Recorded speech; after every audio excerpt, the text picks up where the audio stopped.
সম্মানিত ভিউয়ার্স, আসসালামু আলাইকুম ওয়া রাহমাতুল্লাহি ওয়া বারাকাতুহু। আশা করি সবাই আল্লাহর অশেষ রহমতে ভালো আছেন, সুস্থ আছেন। এই চ্যানেলে আরেকটি নতুন গুরুত্বপূর্ণ ভিডিওতে আপনাদের সবাইকে স্বাগতম। আজকে আলোচনা করব পদশূন্য না থাকলে শিক্ষক নিবন্ধন পরীক্ষা না নেওয়ার ভাবনা। বিস্তারিত থাকছে ভিডিওতে। এই ভিডিওটি দেখার আগে যারা এই চ্যানেলে একদম নতুন তারা অবশ্যই চ্যানেলটি সাবস্ক্রাইব করে পাশে থাকা বেল আইকনটি প্রেস করে দিন। আর যারা ইতিমধ্যে সাবস্ক্রাইব করেছেন তাদেরকে জানাই অসংখ্য ধন্যবাদ। পদশূন্য না থাকলে শিক্ষক নিবন্ধন পরীক্ষা না নেওয়ার ভাবনা।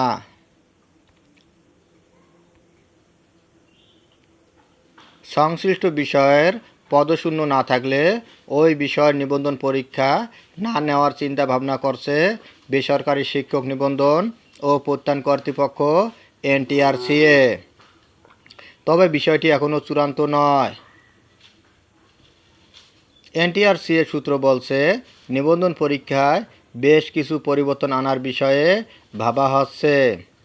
এর মধ্যে সংশ্লিষ্ট পদের শূন্য পদ না থাকলে নিবন্ধন পরীক্ষা না নেওয়া অন্যতম।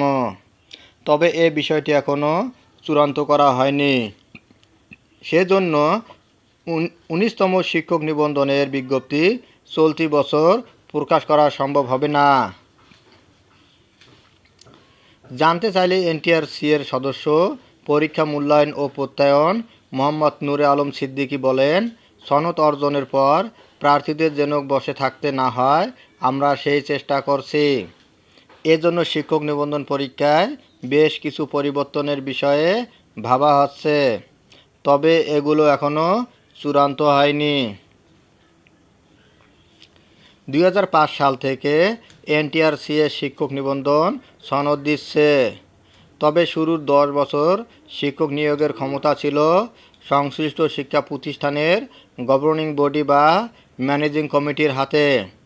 2015 সালের 30শে ডিসেম্বর সরকার এনটিআরসিএকে সনদ দেওয়ার পাশাপাশি শিক্ষক নিয়োগের সুপারিশের ক্ষমতাও দেয়।